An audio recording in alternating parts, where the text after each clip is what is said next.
Good evening, everyone, and welcome to the session Imagine MBBS, a unique initiative by IMA-MSN Maharashtra, an event which is a two-day event today and tomorrow, where you will come to know the how, what, why, and when of your future MBBS journey. Today, you will be learning about all the orientation to your MBBS course, as well as how your first year is going to be. And tomorrow, the session will be completely guiding you through the NEET counseling process. So let's begin. Don't worry, this is not going to be a lecture. This is a very thrilling and intuitive session. We are all your seniors and we are all here to guide you and motivate you. So let's understand what we are going to go through in this session. Your orientation to MBBS, the guidance required for your first year MBBS academic journey, a detailed guidance on professional development that is required as a medical student as well, and the future after MBBS, the future career opportunities.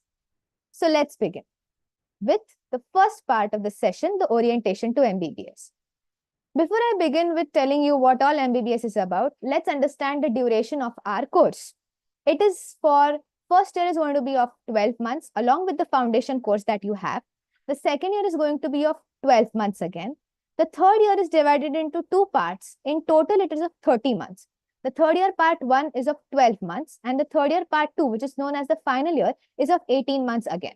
Now, the duration of this course includes all your internal exams as well as your university exams.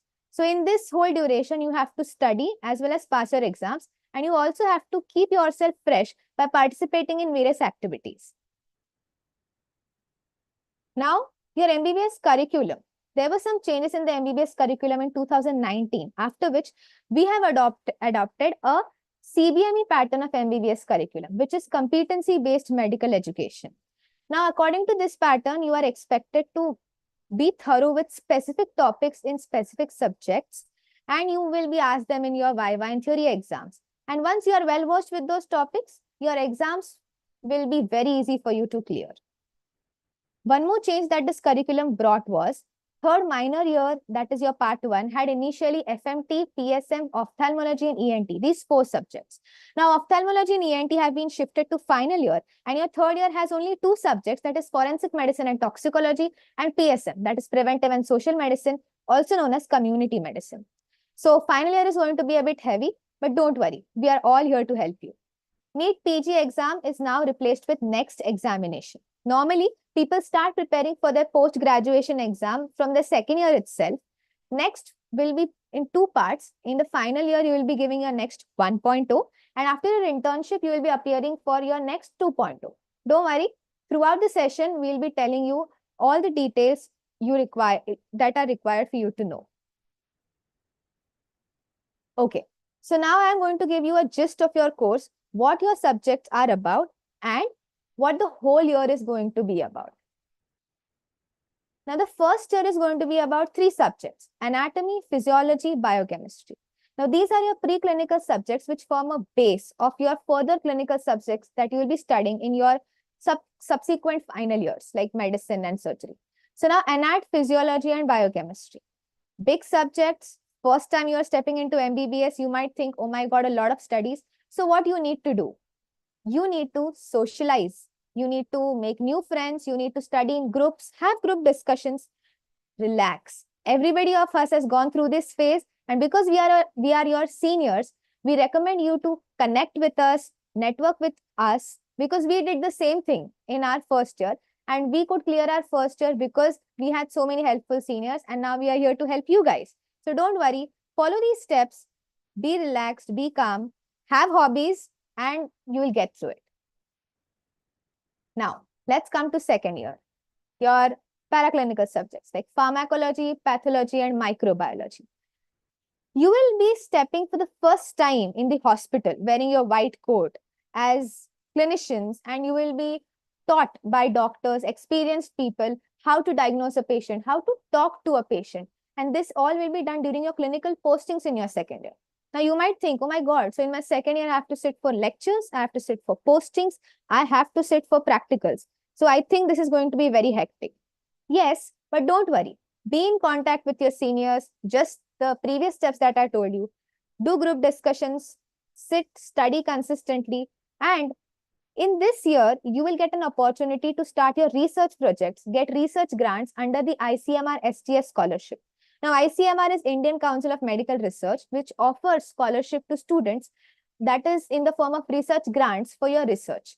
So you will get to know when once you step into med school, you will be guided by your professors and by your teachers as well. So make sure to study and make sure to grab this opportunity and make full use of it.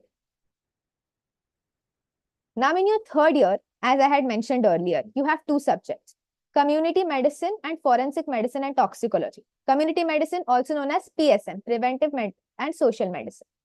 Third year also, you are going to do your clinical postings, and you will be having, after every posting of every subject, you will be having a short post-and exam to assess your knowledge regarding that subject. Okay. Third year, if you see, is academically a bit less hectic. Yes, you have to study. Yes, you have to be consistent. But then this is the year where you have more time to develop yourself, build on yourself. For example, hi, I am Meghna. I am in my third year MBBS itself. I am doing my MBBS from HPT Medical College and Cooper Hospital. It is in my third year that I grabbed this opportunity of stepping into this wonderful organization of IMAMS in Maharashtra, which has now given me the opportunity to develop myself for working in a team, working as a guide and mentor to you guys now. So that is what you can do when you come to your third year. I just cannot wait you guys to see, achieving so many things in this organization, in your college, and developing yourself as a good person, as a personality as well. Because in the long run, that is also very, very important along with your academics. Coming to your final year, which everybody talks about, that it is very hectic, that it has a lot to study. Yes, but when you are well versed academically with your first, second, and third year, and when you have done your professional development in your third year by stepping into organization, you will be able to build a calm personality for yourself to handle this kind of stress. Okay. So in final year, the subjects, as you can see, medicine, surgery, pediatrics, gynecology and obstetrics, ophthalmology and ENT, the change that I mentioned earlier. All these subjects are going to be there, and final year is going to immerse you completely into studies along with clinical postings and your post-end examinations. But don't worry, consistency is the key everywhere. Just like in your NEET preparation, you were consistent enough, and that is what is going to now bring you to this wonderful MBBS journey. In this MBBS journey also, consistent studying. And of course, in your final year, you'll be preparing for your next 1.0 examination. So initially, we had our university theory exams, which will now be replaced by next 1.0 preparation. And sincere efforts will definitely lead you all to becoming very, very successful doctors. Okay? At least that is what my seniors keep telling me, and that is what keeps me going.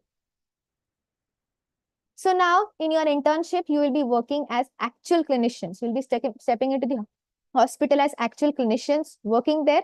You will graduate from your medical colleges finally, prepare for your next 2.0. And of course, on our WhatsApp groups, we had talked about who has thought about going to the foreign for doing a post-graduation. So many of you wanted to know, right, that what are opportunities that foreign countries offer us. So whatever opportunities and exams they offer you, you have to prepare for that. And this is where you start your preparation. So we are done with the first step of knowing what all MBBS is about. Now, you will be getting a detailed guidance session on the first year of MBBS academic journey, how to navigate through it, what books to refer, and to make your journey easier, I would now call upon Dhwani Vora, IMSN Maharashtra State Academic Committee Subcommittee member, to take on forward with this session. Over to you, Dhwani. Okay, good evening everyone and welcome to the first year of MBBS. I am Dhwani Vora, a third year MBBS student here at BJGMC Pune and a part of the academic subcommittee team at IMA Medical Students Association. I will be guiding you through the first part of MBBS and everything you need to know about how to ace your academics and score really well in your university exams. But keep in mind, first year is also about developing yourself and pursuing hobbies and everything you feel you had missed out on because of NEET. So guys, organization is key, and please remember to take care of yourself mentally as well as physically. All right. Coming back to the main topic, academies. We have three subjects: anatomy, physiology, and biochemistry. So the MBBS course is typically has 9 semesters and is divided into three phases, which is preclinical, paraclinical, and clinical. Before I start briefing you guys about the subjects, I'm going to emphasize on this holy grail question bank known as Bhalani. It's basically a question bank which comprises of all the questions which were ever asked in all the university examination. These are the very high important yield topics which you have to know by heart. So coming back to anatomy. Anatomy is a preclinical subject which is further divided into sub-subjects, which are gross anatomy, clinical anatomy, histology, embryology, and genetics. First, we have gross anatomy, which consists of a macroscopic study of organs. So while most colleges in India prefer BD Chaurasia, Vishram Singh is a game changer. You should refer to this book for many topics, not only head and neck and neuroanatomy, but also upper limb, thorax, abdomen, and lower limb. Vishram Singh has an easy to replicate diagram content and the content presented in an easy to remember pattern. So clinical anatomy is well given in Vishram Singh's textbook, but if you want to read further, you can also refer to Vishram Singh's clinical anatomy. You also have other options like Snell's clinical anatomy, but Vishram Singh is better suited for university exams. Another book which I would like to tell you about is Gray's Anatomy, which is a more comprehensive and detailed book. You can refer to this if you want understanding of certain concepts and if you want to have quizzes. Prepare for quizzes. Then coming on to selective anatomy, Vishram Singh's selective anatomy literally helped me during the last few months to cover everything in anatomy. This book saved me during the university exams and helped me score really well, even though I had done last minute preparation for a lot of topics. So coming on to embryology and histology. For histology, use IB Singh in the lab to observe the slides and mark the features. You are able to see under the slides in the microscope. Because of this, you will be able to identify 5 to 6 slides in your examination. But when it comes to theory part, we're barely able to complete the syllabus. So it's not possible to read IB Singh line by line in the end. For this, you should basically just refer to the diagrams from IB Singh and the theory from your histology journal. It's enough to score well, as the main focus of the examiner will go on the diagrams you've drawn. They have to be well labeled, and I guarantee you, you guys will score really well. Histology journal has all the possible points which you need to know for every histological diagram. So go through it. It should be on your fingertips. Coming on to embryology, I mostly relied on my professor's notes. So make sure to pay attention in classes and make notes. You could also refer to IB Singh, but you should make notes so that during exams you can do a quick revision. As many universities just give a 20 to 25 mark weightage out of 200 for embryology. Another way to cover embryology fast and efficiently is to study it from marrow notes, which has an easy representation of the development process for all the organs and an easy to understand and memorizable steps. Revise them repeatedly. For genetics, you will be able to answer them from knowledge based on class 12. Genetics can also be referred to from marrow anatomy notes, since these topics are easy to answer and marrow has given everything in a point-wise format and it's enough and concise for last minute revision. Then coming on to practical examinations. Practicals mostly consist of hard part and soft part identification. That is your bones and osteology and organs. Histology and embryology spots will also be there, and you will be have to give a viva for each of them. So coming on to soft parts and bones, you have to learn how to hold them in an anatomical position. If you know this, you will easily pass in the vivas. Further learning extra points such as muscle attachments and everything will give you extra marks. You have to watch YouTube videos and make notes to memorize them. There's this one YouTube channel called Mitesh Dave, which immensely helped me answer my vivas with ease. I used to watch his videos twice before the day of the practical exams, make notes, and then revise them again in the morning. His YouTube channel will be shared to you guys at the end of this session. I would suggest by the end of the year, have a short notebook for brief points about each major bone. You will have to buy your own set of bones, and remember to at least revise all the parts and the features 3 times before the exam so you do not forget. Okay, use mnemonics if it's difficult to understand certain parts because mnemonics are stupid and amusing, so you will remember them. You will be given slides to identify and you will have to draw a diagram for the same and label it for histology. For easy identification of histology slides, pay attention in your histology classes and make sure you have keen knowledge about all the labelings. Learn how to draw the diagrams from IVC and practice them drawing. All right, going on to the next subject, physiology. So, physiology is the science of how the human body works and functions in normal healthy conditions and disease. Also, what comprises the tissues and how the body works in response to various stimuli. So, for physiology, you have a large option of books to choose from, like Guyton, Indu Khurana, AK Jain, and GK Pal. I decided to go for Guyton because it will clear your concepts in an amazing way. So, if you're not referring to Guyton for all the topics, you should at least refer to Guyton for nerve muscle, CVS, RS, and endocrine. You cannot miss out CVS from Guyton because all the graphs in your exams are copy pasted from this book.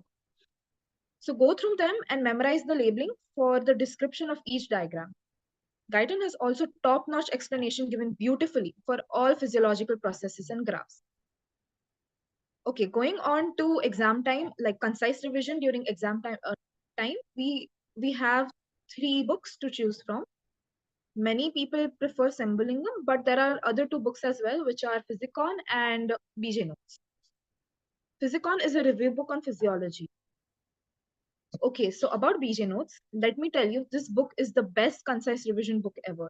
Even if you do not know the P in physiology, one day before the exam, go through the entire book and just read it, understand it, clear your concepts, and it will get you through the exam with at least passing marks, even if you do not know anything.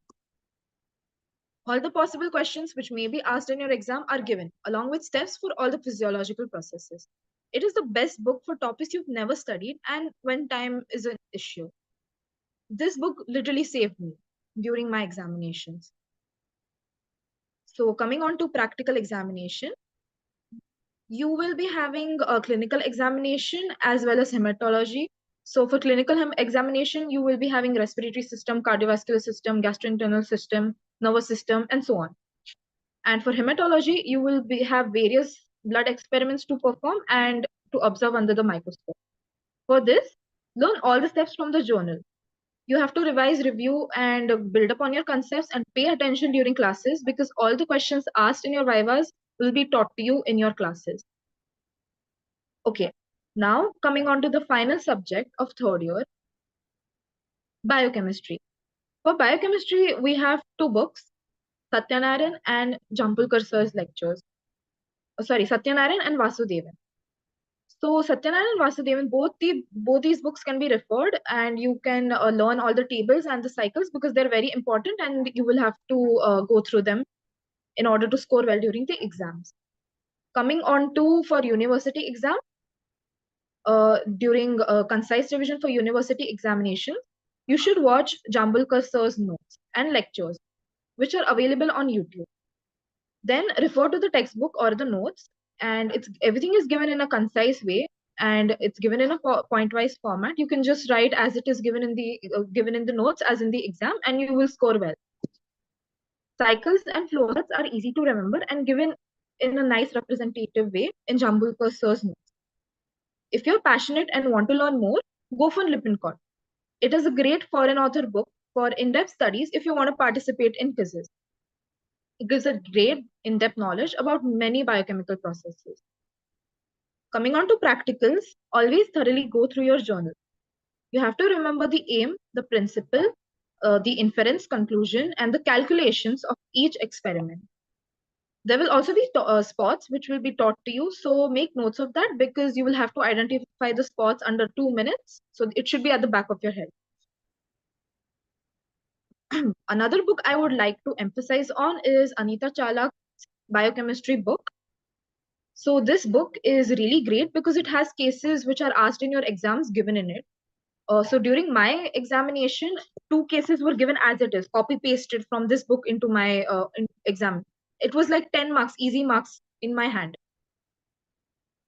All right. So there's another book which I would like to tell you guys about is Unique's Companion by Unique Publication. It has a chapter-wise distribution of MUHS university questions according to MUHS paper pattern. It is a good question bank to cover questions for the entire syllabus, and MCQs are generally repeated in the exam. So make sure you solve MCQs from Unique when you're done with a reading of any chapter from the textbook. Solving questions from this book thoroughly is sure to get you distinction. All right, that's it, guys. Thank you for tuning in. I hope you found this helpful, and I hope you will enjoy the further session. I would like to pass the mic on to Meghna, who will be carrying on forward. Thank you so much, Dhwani. A lot of doubts have been cleared.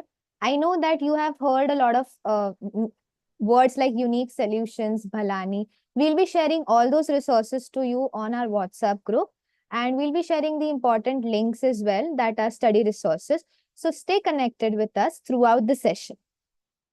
Okay, now that it's been a half an hour almost throughout the session, we need to take a break and we need to go for some activity, right? So it's activity time. We'll be sharing a Google form to you.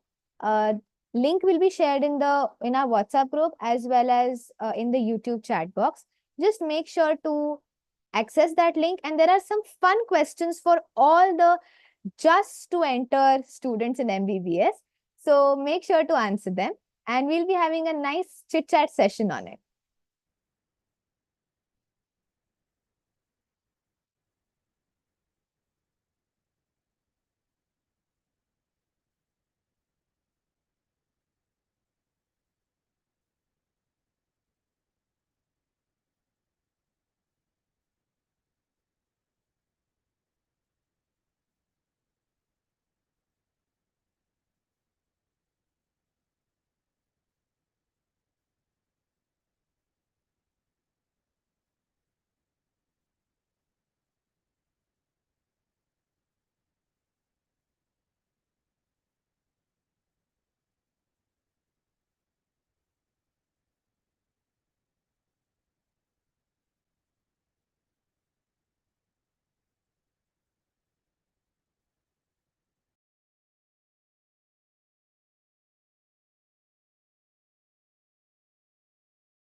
Yes, so the activity Google form has been shared on the YouTube chat box as well as on the WhatsApp group.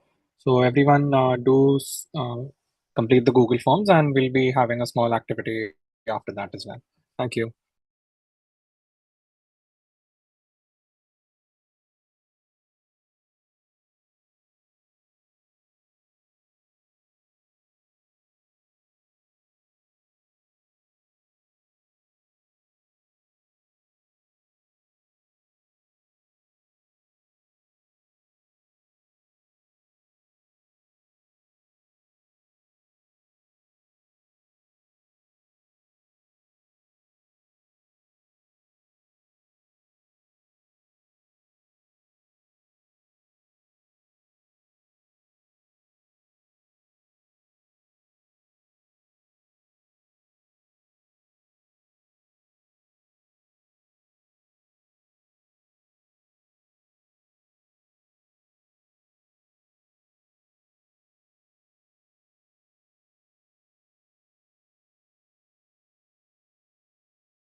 Hello.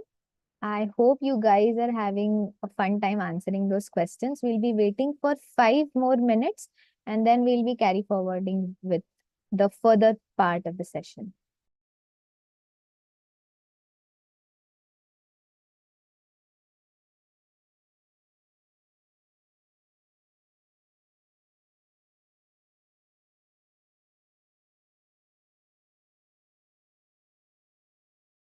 So we have 21 responses and we have around 100 participants who have joined in. Don't be shy, guys. It's a fun activity.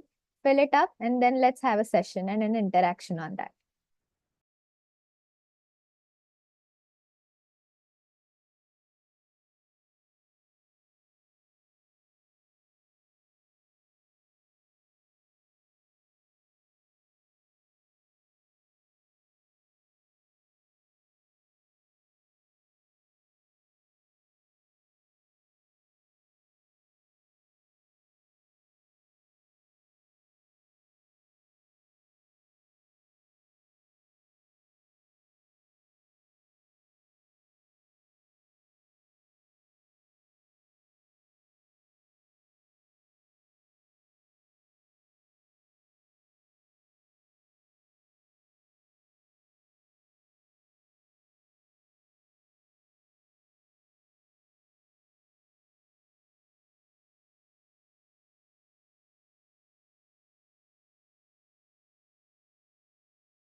Hello, everyone. We'll resume with our session now. I hope all of you had a really nice time answering those questions.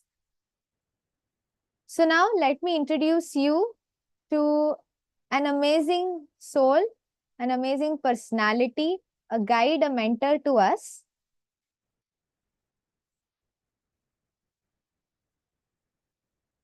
He is none other than Kunal Shah, a final year MBBS student at HPT Medical College and Dr. R.N. Cooper Hospital, Mumbai.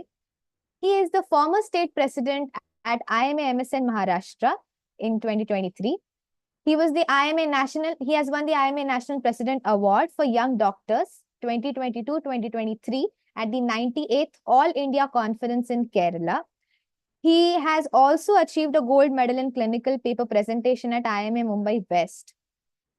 He has so many achievements. We were only able to pick up the recent ones and put forth before all of you. So now I invite Kunal Shah to please carry forward with this session and guide us on how this whole organization has helped him in his academic journey as far as now in MBBS, and how is his final year going on. Over to you, sir. Hi. So, am I visible?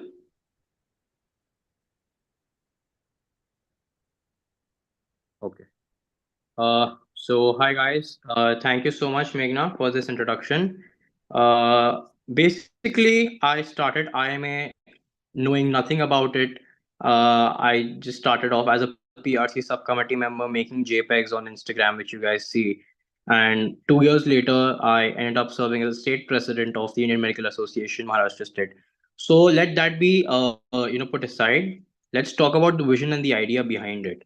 So I've always been a guy who doesn't solely want to sit with books, or who isn't just about studies and academics all the time, because you know what, it's really boring. Beyond a point, you've studied all your life in 11th and 12th. You've practically only done uh, studies pertaining to your need. Your colleagues who are you were in arts and commerce, they've been enjoying these college fairs and all possible things in their college life, which you guys have missed. But now that you guys are getting into MBBS, you guys have earned every bit of this. And now I really believe that you should just stop existing and you should start living. Now, the fact is, MBBS is a very long journey. 5.5 years are being invested. That means you do need to make the best out of it. You do need to ensure that you are the best clinician, you have the best diagnosis, you know how the system runs, you know how stuff works. You need to learn skills like communication, talking to your patients, assuring them, because you guys are the future of this country. And I believe the next decade for India is going to be one of the best phases, because we are going to be a world leading power very soon. And things are fantastic, the economy is fantastic, the entire world is in recession, but Indian healthcare is doing really well. People from abroad are coming and getting the knee replacements, hip replacement surgeries done. People are coming for cancer treatment. So the cheapest cancer treatment is actually in India. So medical tourism also has a lot of opportunity. So, with all of this being done with having uncontrolled ambition, I started on my journey at IMMS in Maharashtra, and I learned a lot of things on the way. I don't have backing. I am the first generation doctor. I don't think there's any doctor in my family whose support I will be taking, whose support I can possibly take. So, I knew I had to take things in my own hand and do stuff myself, and things have been beautiful, touch wood, up till now. I have been a part of different organizations, organized a lot of events, organized a lot of health camps. So being a leader and being a clinician, there are two different things, because I extrapolate that if you're a good clinician, you also have to run your specific department, you also have to run your OPD, you also have to run your OT. So experiences like these will help you in having leadership. You need to know how to run a team, how to work with people together as a team and respect everyone's opinion. And also, if someone is not delivering adequate results, how do you deal with such people? How do you deal with seniors? How do you deal with seniors who are loading up their work on you? Ideally, no senior must do that. So there's a lot of stuff that you can learn, which is beyond textbooks. I have always been in favor of learning how to live life rather than just learning what is there in a textbook. Because some people at the end of 5.5 years, they know nothing beyond their subject, right? They don't know how to talk to people. They don't know how, stuff is, things probably work in the real world. Apart from that shell, we get into such a big shell in 5.5 years that you literally forget everything that's outside. And IM is something that reminds you of the actual world. Like, you have a social life outside college. You have a vision to look up to apart from just your studies. So I really recommend all of y'all, whoever is watching this live session and whoever will be watching the recording, to be a part of IMAMS in Maharashtra. Join hands in the success journey. Join hands in the growth journey. You will see your personal growth as well. I've always been in support of people who work hard rather than the people who are excellent. So if you are willing to work hard, we will be making you excellent. We don't want excellent people. We want the effort from your side, and we already have people at IMMS in Maharashtra who are doing really well for themselves personally and professionally. You can have a fantastic network. Imagine you guys know at least one person in every city of Maharashtra. And if you ever travel across, you can get in touch with them and they will be in touch with you. They will host you personally, professionally, getting all the possible help. Networking is key. It's one of the most underrated things. It's not taught in med school, it's not taught in any of these courses being offered. It is supposed to be learned by you yourself. So, all of the awards, all of this, whatever achievements I have had is just a byproduct of the vision I hold. And I feel uh, all of this should not be done for the sake of your CV if you want to give your USMLE or PLAB. It should actually be done because you want to do something and you are doing something relevant for yourself. It's going to keep you happy. It's going to keep your family happy. 5.5 is a very long time. You need to keep yourself sane. You need to be highly professional as well in your conduct in future. And I think IMA does help you with all of that. And the fact that you MBBS is actually a very social uh, branch, like a social stream. I don't think you can complete entire 5.5 years alone. You learn how to interact with people. How much ever of an introvert you are, it really doesn't matter. IMA will completely turn you into somebody who's very confident and not timid, and can take all the opportunities wisely, use them wisely, and do things that are really productive. And yeah, I think I'm really falling short of words for my journey at IMA. It's been really fantastic, and especially with the new year taking in the my juniors taking in, I'm really proud of the work that they're doing, and I think things are going to be much better in the coming years with the youth sitting over here, the 2024 batch sitting over here. So yeah, I think that would be it about IMA. The things that are coming on top of my head and things that I would like to convey. I have no script ready. I will speak directly from the heart. This is what I believe and this is what I stand for. Yeah, thank you. Thank you so much, Kunal sir. It Yeah. was an amazing session, and I think everybody of us has highlighted those lines of yours in our head that excellence can be achieved. The hard work attitude we all should have in us. Thank you so Yeah, much, sir. Now, 100%. sir, I would like to interact with you on a small activity that we had Okay. conducted for the 2024 Okay. students. Sure. So we have around 60 responses for our Mm-hmm. Match and MBBS activity. So Okay.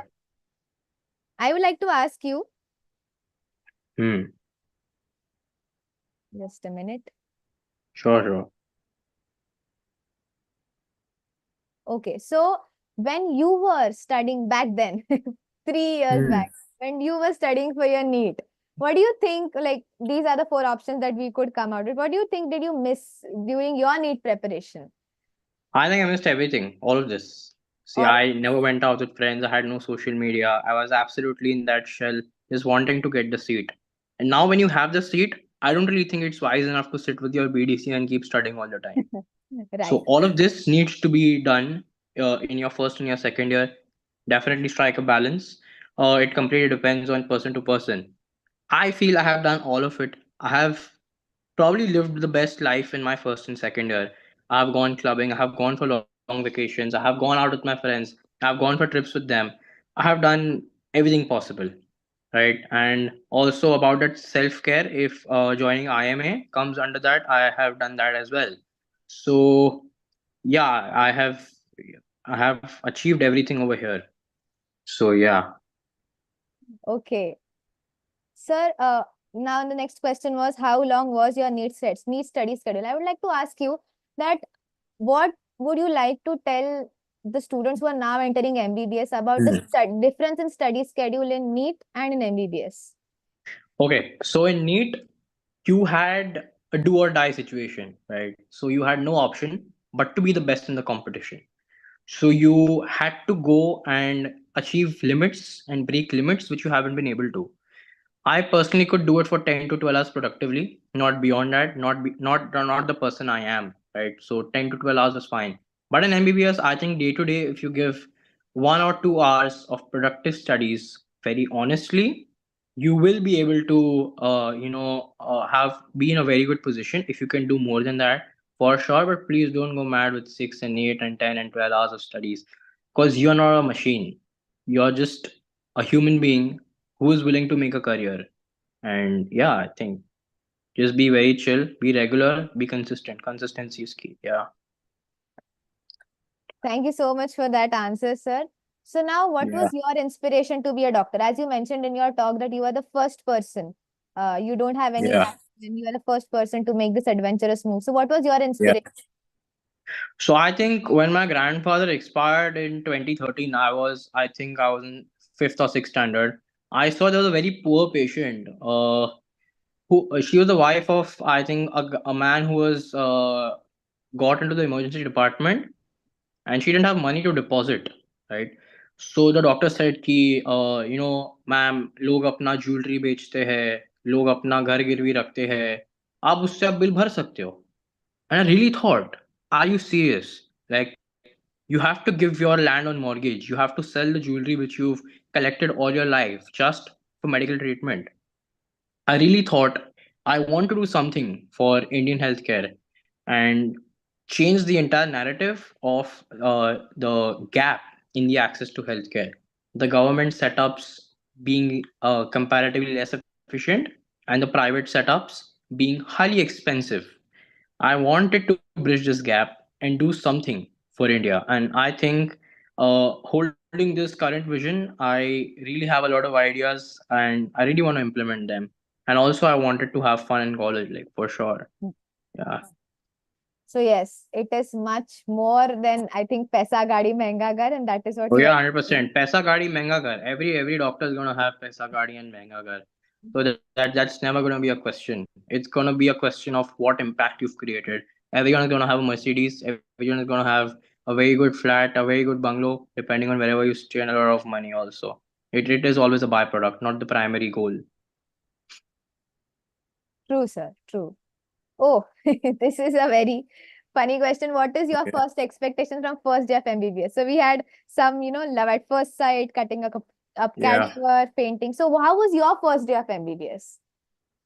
So we were supposed to go to the dissection hall, and I saw a dead body for so closely for the second time in my life, and it being a formalin infused body, and all of the stuff that we were told that this is what's gonna happen, that's what's gonna happen. The smell was really really bad. So guys, please carry your mask. I wasn't very lucky with love at first sight, so let's put that aside, right? So yeah, yeah. Okay. And how was your first month of MBBS? As in, first month, people are very like, I'm going to study, I'm going to do this, I'm going to do that. What was your take on Yeah. it? I think we were just figuring out our people. We were just figuring out how are we gonna survive this entire 5.5 month journey. I spoke to everyone in the entire batch. Whoever I met, whoever I saw, I'm like, okay, hi, I'm Kunal. And me being very close to college, my house was very close to college.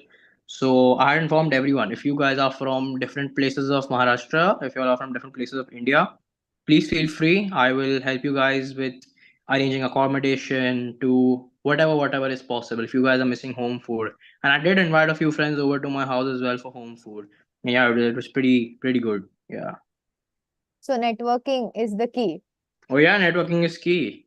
Right? You be good to everyone, people are gonna be good to you. Yes. Okay. Yeah. So I would like to ask you, we have an interesting question here. Which superpower would you want to make your med school interesting? Photographic memory, persuasion pulse, time bender, invisibility, quantum entanglement. So what is your superpower that has kept you going and, made you to achieve all this that you have achieved up till now? I think photographic memory would be the best thing. That is something that I lack. My work will be even more easy and I will be able to enjoy even more. Right? I won't have to sit for 10 hours in front of these online apps and sit and then revise and then again write the answers and then again refer to the notes. Photographic memory would definitely solve all the problems. Yeah. Okay. So what is the best strategy to become famous in med school? And this is, even I want to know this. Okay. Okay. I think being famous is again a byproduct. You be true to your vision. You first have to find your bigger purpose. It may not be very fancy. It may not have to be the most fancy thing that you hear. Oh, I want to do this. I want to do something with AI. It can be very simple. It can be as simple as okay, I want to help people who are very underprivileged or whatever is your higher purpose, right?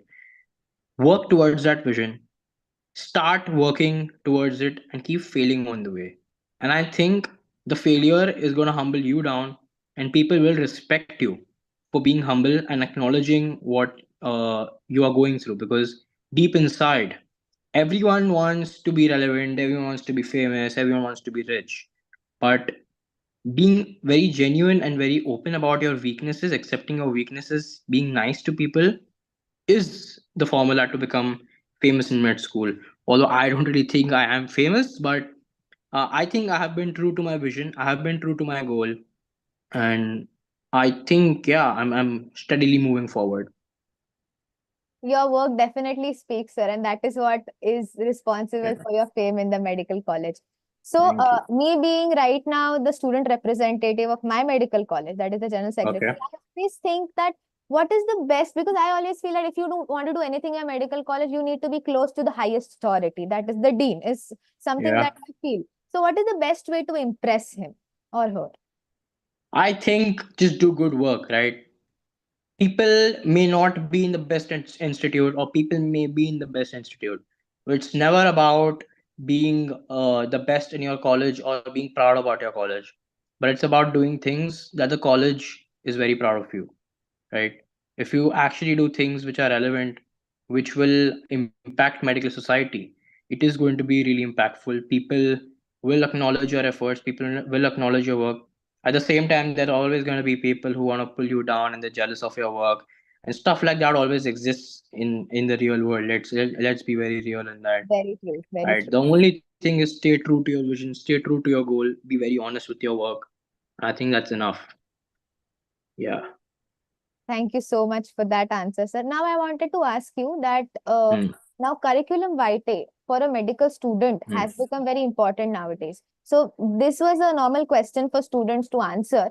But what do you feel that how to build a good CV? What all experiences should a person look for while building a CV as a student? Okay, so what is your end goal? Are you willing to do a bit of entrepreneurship with medicine? Are you willing to be a core medicine doctor? Are you willing to be a surgeon? Sir, I Do feel you? Yeah. for a student, let's say if the student wants to give a foreign examination like USML Mhm. lab, so Okay. how should that student's CV be? So firstly, you have to see the rules and regulations, right? What exactly should be in your CV? It shouldn't be like, oh, you've done 20 things and they don't even matter. I think there's a list of 10 most important things that you've done. That includes research, that includes volunteering and social experience. It includes a lot of these management and leadership experiences. It would include teaching as well. So a lot of things like this, you need to find out the parameters and what best fits in and whatever organization best fits in. I think IMMS and Maharashtra are covering everything. You be honest with all the activities, you take part in all these events, or you take part in these fantastic workshops and conferences.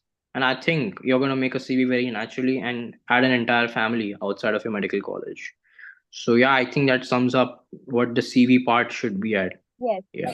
So you were saying something about entrepreneurship. So it is Yeah. the future after MBBS that we can opt for. So could you just elaborate on that? There's a lot of AI, robotic surgery. There's a lot of stuff about apps and health coming in, right? So WHO is working on a chat GPT like platform, which is responsible for putting in your symptoms and then you getting the possible, differential diagnosis, stuff like that, right? How about a home based medical service, right? Doctor at your doorstep, right? There's a lot of stuff being worked on that in Chennai, in Ahmedabad. So these two cities are pretty entrepreneurial for the healthcare sector. The mainstream stuff like starting a hospital and all of that, yeah, that always is a part of it. But innovative ideas, innovative stuff like new machines coming in, 3D printing, biotechnology, uh, making orthopedic implants, 3D printing in pre-operative cancer diagnosis. There's a lot of innovation coming in, and I think we're only at the 5% of it. There's a lot of scope coming in. There's a lot of stuff that can be done. So yeah, invest in the information, invest in healthcare. Okay. So, as you said, invest in healthcare, invest in the new things that are coming. So, for that, we really need to develop ourselves. We need to take part in these extracurricular activities. What Yeah. do you think would happen if they'd never existed?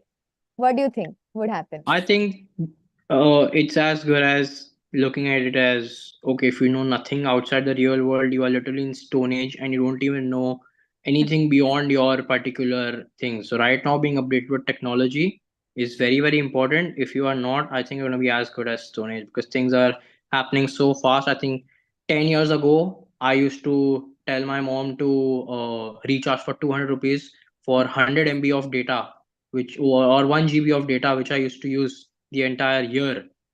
So and right now we're getting 2.5 GB every day. So innovation is coming in. There's a lot of technology which is so fast paced that you probably won't even realize.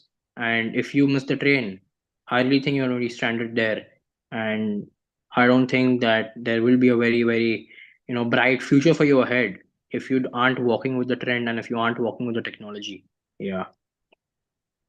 Thank you so much, sir. All your advices are really, really valuable and really, really useful for the new students who are entering in to know.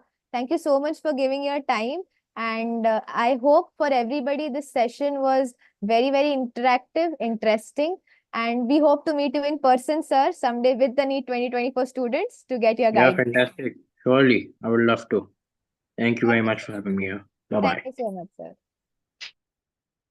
After this amazing session, now I would like to call upon Shafan Maknojia, the Head of Academics Committee IMA-MSN Maharashtra, to take forward with the next part of the session, detailed guidance on professional development. Over to you, Shafan. All right. Thank you so much, Meghna, for that beautiful introduction. And firstly, am I audible properly? Yes, you are. Hello? Yes. All right. All right. Could you move to the next slide, please?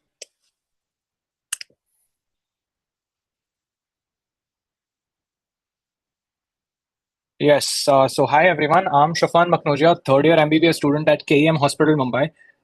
So, as Kunal sir just mentioned to us, that it's not that we have to go ahead and become much better human beings because after that only we would be able to become much better doctors. Now, professional development, I'm sure Kunal sir has mentioned extensively that it's not only about studying, it's about doing extracurricular activities and becoming a much better person. And that's why I'm here to introduce to you IMA MSN Maharashtra. Next slide, please.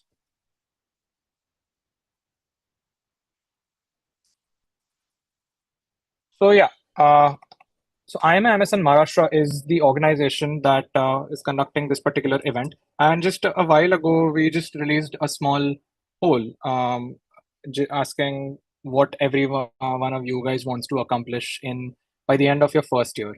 So the top two results were ace your academics and participate in all India fests. And we are happy to inform that IMA MSN is the platform to get both of them done. IMA MSN is a medical students network. It's the students wing of IMA aiming to connect medical students from all medical colleges in India with the same goals and purposes as that of IMA. So we are encouraging a community of future healthcare leaders while also providing a means of extracurricular activities to students. So all in all, you can become a leader along with going ahead and networking amongst your peers.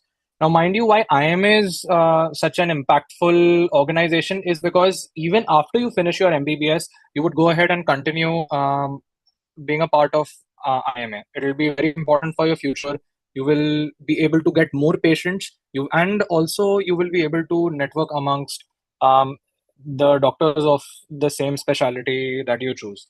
So IMA MSN is just a platform to start directly from the grassroots. So MSN not only connects students, helps them inculcate skills of leadership, professionalism, healthcare policies, ethical practice, and also to improve communication skills, navigate through the path of the medical college with a support system. So we are over here to go to provide to you really good guidance. And yeah, just going through the structure of the state team in a very small way.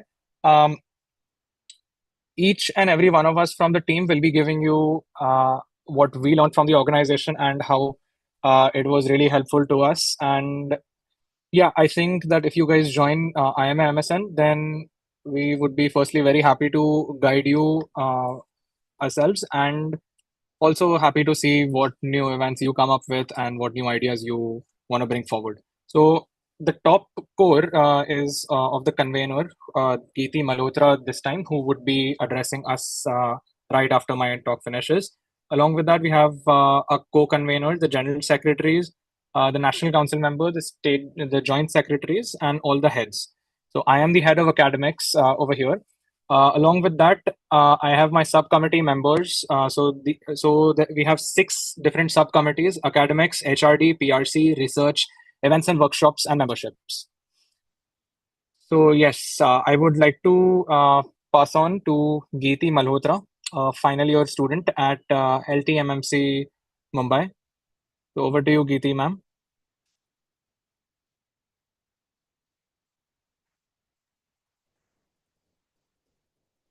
Hi, am I audible and visible?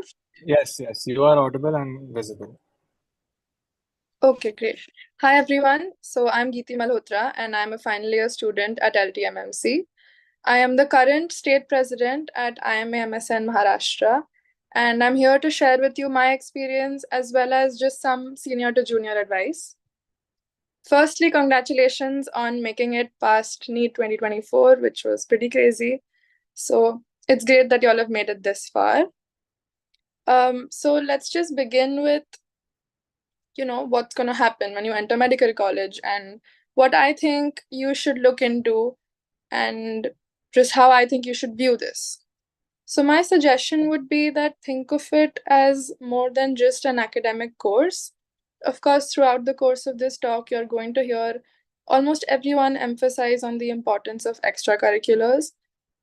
I agree, for sure. And I just want to say that use it as a tool and a journey to prepare you for the future, because eventually you're going to be a clinician in the real world. And these are the skills that are going to help you sustain a professional, successful career. Now, when you enter med school, you look around and then that's when you realize that everyone around you is smart because you're already the cream of the crop. You've beaten the competition. And now when you look around, everyone has pretty much the same IQ as you. So academic excellence is definitely a goal that you can strive for, but there's also a lot more you can do to differentiate yourself from the others. So the question here is, what makes you different and where do you want to be by the end of those 5 years? Now, what I believe is that here are some of the goals that you should look into. They're individualistic to you, of course. Not all of them may suit you. Some of them might. But here's just something to think about. First is your peer group. Make sure that you have a strong network, a strong peer group support system of friends, batchmates, juniors, seniors, because med school is very academically taxing. To be very honest, it's stressful. You'll find yourself being more academically burdened than your counterparts in other streams. And this is something that will really get you through those years. So be sure to have fun and invest in those friendships. Also, networking professionally is another aspect. Across Maharashtra, for example, and as Shafan mentioned, to build your network with other future doctors. That's the first thing. Other things, of course, extracurricular. Think about, sports, cultural activities, fest, and also explore different things that you may not have otherwise tried. Also, think of dabbling in research, debates, quizzes, presentations. The opportunities are endless, and it's just something that you need to sit down with yourself and figure out where is it that you want to invest your time and what do you think you want to achieve from this. So now for me personally, that is where I felt IMA bridged the gap. For example, we have a network of over 2,000 students across Maharashtra. So as Kunal mentioned, imagine knowing one person in every city you can count on. We organize multiple events throughout the course of the year, at least 5 to 6 events per month. And they cover all of these different facets, right? Your networking, your academic events like debates, quizzes, journal clubs, case clubs, research opportunities, full guidance on how do you get from point A to point Z.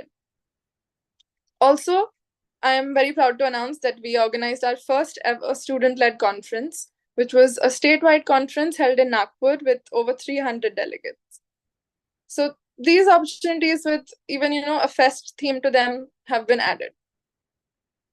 Now, I joined, of course, in first year as a naive and clueless student.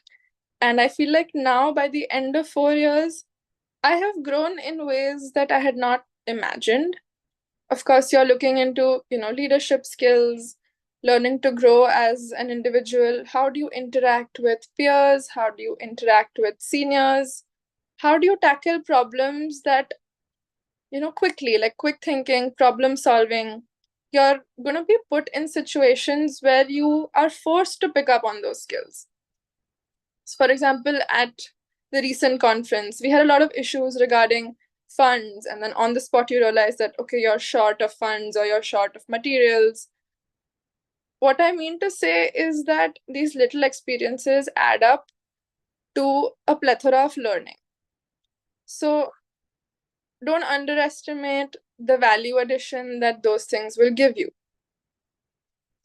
Also, I'm very glad that I was able to grow in this organization, as of course, as a person, as a leader, as well as kind of tick the other boxes that I wanted to in terms of extracurriculars. So in one line, my advice is that keep your mind open, be open to exploring other opportunities, things that you would not have usually, and keep your horizons broad. Best of luck for your future. And at IMA, we're always here to guide you. I would strongly encourage you to become a part of our community and make the most of it. And good luck for MBBS, and we're always here to guide you if needed. Thank you.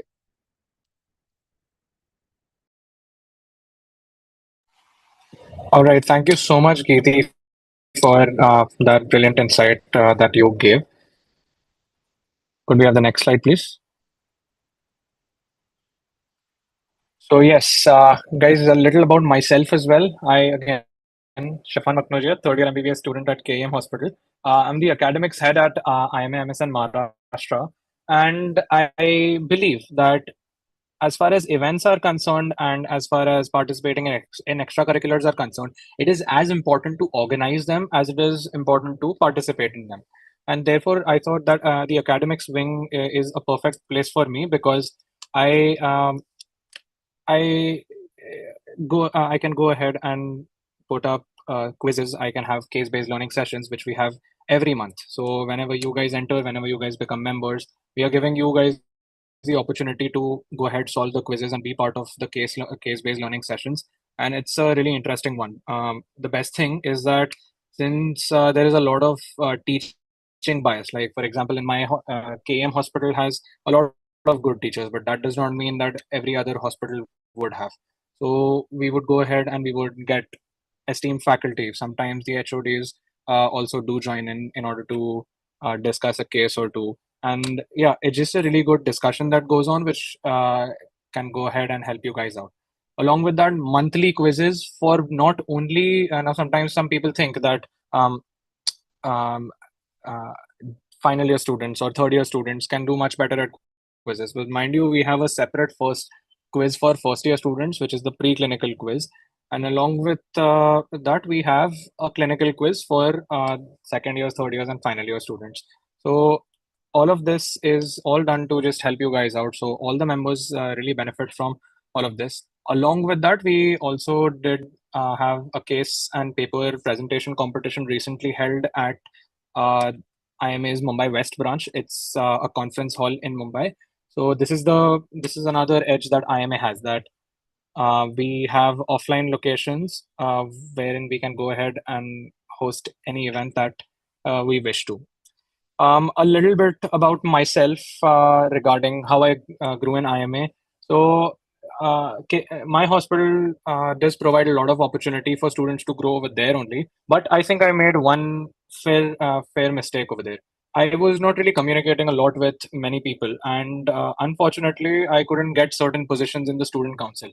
But then since I was a part of IMA, a lot of my seniors over here, like Geeti ma'am and Kunal sir, could go ahead and guide me really well. And right now, I am sitting as the head of academics. So I started off as the subcommittee member, promoted a year later to the head, and as Geeti mentioned about the conference, I was also a part of that. I was the finance secretary over there. And after the conference was done, it was just a Sunday morning or something where we just received the news that all of us are being featured in a newspaper for organizing the conference. So right from being a student, not getting his or his desired positions in the student council, right up to getting my name in the newspaper, it's been a really big of an accomplishment for me. And I think that if you join IMA, you can do that too. So yeah, that's all from my side.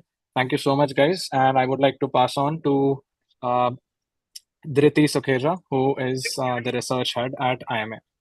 Over to you, Dhriti. Yeah, hi. Hi, everyone. First off, let me say how exciting it is to see all of you here, like right on the edge of stepping into the world of medicine. You're about to start an incredible journey, and while you've probably, thought a lot about becoming a doctor, there's one aspect I want to chat with you, and that is research. So, Meghna asked a question on the group, like, what do you wish to accomplish in your first year? And I guess only 11 of you selected research project. So I'm here to basically educate you guys about what research exactly is. So you must be thinking like research isn't that just for the professors in white coats? But listen me. Research is the secret sauce that makes medicine what it is today. It's not just about hitting the books or memorizing few facts. It's about digging deeper, asking the big questions like and finding the answers that push the field forward. So why should you even care about research during your MBBS? So think of it in this way. Research is like the foundation of a house. It's what everything else is built on. When you do research, you're not just learning, you're discovering the why element behind everything you'll be doing as a doctor. So you get to explore why a certain treatment works, why some diseases behave in strange ways, and why, we're always updating our methods. In short, it turns you from a textbook doctor who's always, reading things into a thinking doctor, someone who doesn't just follow the rules, but also understands the concept behind them. And trust me, this is useful stuff. And who knows, through research, you might be the one who helps develop a new treatment or, uncovers some vital piece of medical knowledge. So, how cool is that? And most of you might be planning to go to UK or US for masters. So, research is definitely very important for building your CV in that aspect. So let me tell you a bit about my own experience. So when I started my MBBS, research seemed something like, only the toppers would do. Like definitely not for me. But thanks to the support I got from the mentors and seniors, and when I joined IMSN, it was an amazing learning experience for me. I learned so much from workshops, webinars, research series. And throughout these events, you connect with so many people. You get to learn so much from everyone. Luckily, I got connected to a senior, and now we are writing a research paper together. So that's great, amazing. And being in IMSN is like being part of a big family that's all about learning and growing together. And in my third year I became the head of research subcommittee. Our subcommittee is all about helping students like you get into research. So whether you're curious about clinical studies, public health, or basic science, we've got your back with all our resources. We run workshops, seminars, mentorship programs to make sure you're never alone on this journey.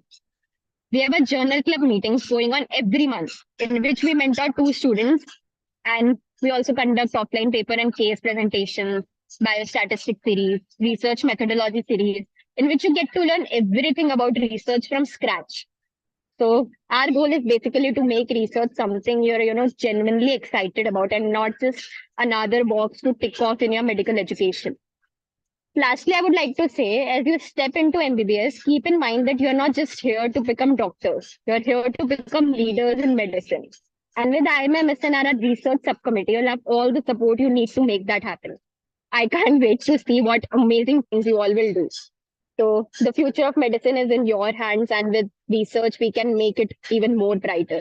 And now I can definitely hope that more than 11 of you might be willing to start your own research project.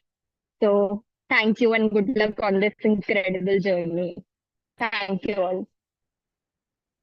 Thank you so much for this amazing insight, Priti, on the research. Now I would like to call upon the events and workshops head, Pratik, to please carry forward with the session.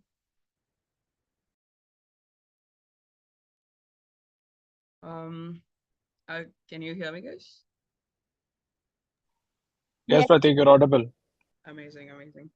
A small bout of introductions from my end. I'm Pratik Dabir, the current head of events and workshops at IMS in Maharashtra. I'm a third year medical student studying at IGMC Nagpur, and I'm very happy to have this opportunity to interact with everybody on this platform to understand what exactly their journeys can be and share a few insights about what I felt during when I was in your position and understanding, oh, what exactly is MBBS and what exactly is my journey going to be. So I think this is a sort of a common thing, especially with the current day scenario with the 2024 batch being very, sort of sad to see how it is that even 660 and 670 cannot guarantee a very good medical college. So it's sort of a very similar thing that I felt. I did not get my personal choice of college, which I thought would be in Pune, my hometown. And I had to settle to go outside of my city, not to Mumbai, but maybe to Nagpur or to other cities. And a lot of you might be having the same feelings where it's like, oh, I'd imagined I'm just going to get my hometown city, or I'm going to get KM, or I'm going to get some Mumbai college, and I'm going to be very happy. But sort of you realize after you've given the exam or after the results come out that you have to grapple with the fact that I may not get my first choice.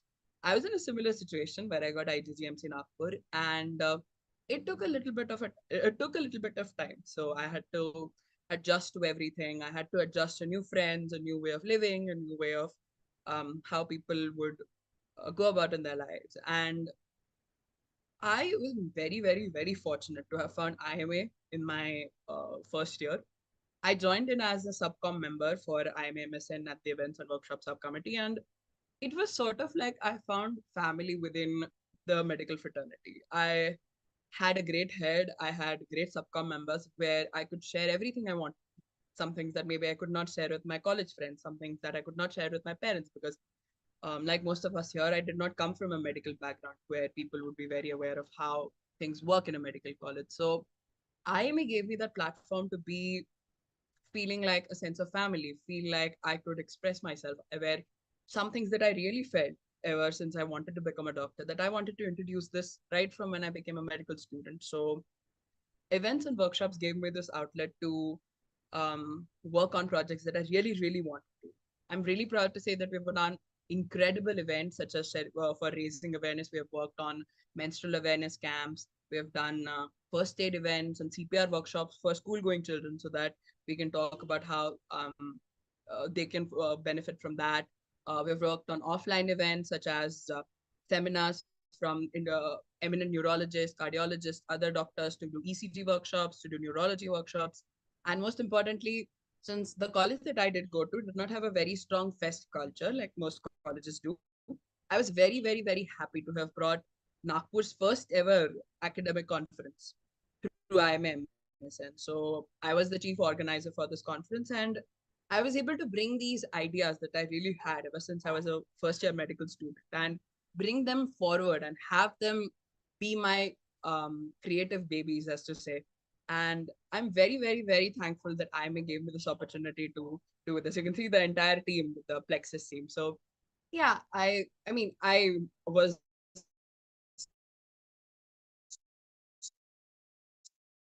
handling over 50 people, also share their experience as we're going to be talking about later. And it was very, very, very sort of thrilling and exciting to be a part of something that is bigger than yourself and have to have this sort of outlet outside of college to be expressing your creativity and expressing what leadership means to you and expressing all these amazing qualities that I know you guys have. Along with that, I also have been very excited to do USMLE.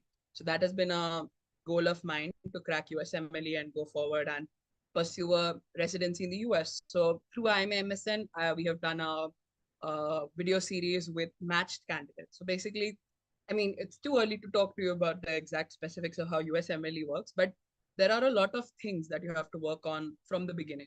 So I was able to bring about 4 to 5 matched candidates to talk about their USMLE journeys and to interact with them and to understand their perspectives as to how their journey is. So to sum up, IMMSN gave me an outlet to sort of explore whatever I like, to explore what exactly I can do to network better.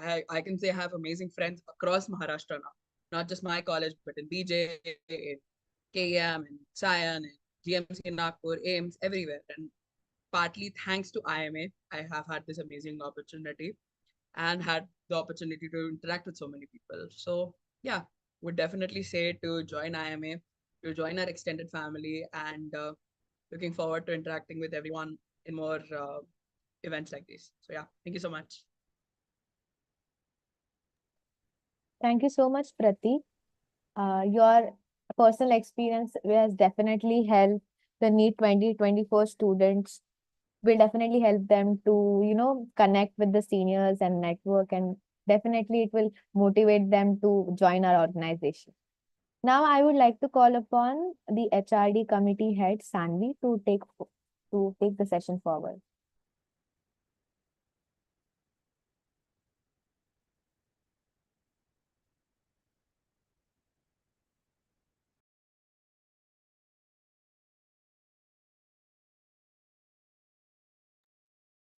Sanvi, could you please unmute yourself so that you can take the session forward? So sorry. Okay. Hi guys, I am Sanvi Jadhav. I am a final year MBBS student at LTMMC Mumbai, and I'm currently serving as the HRD head for IMA MSN Maharashtra. So firstly, congratulations on, finishing your journey of 2 years with NEET, and finally now y'all are going to be entering into med school, which is honestly a journey in itself. And according to me, it's the best journey that, you could have. So I really, really want you to enjoy it. Well, I know 5 years is a lot, but honestly, it gives you a lot of perspective and you have a lot of fun.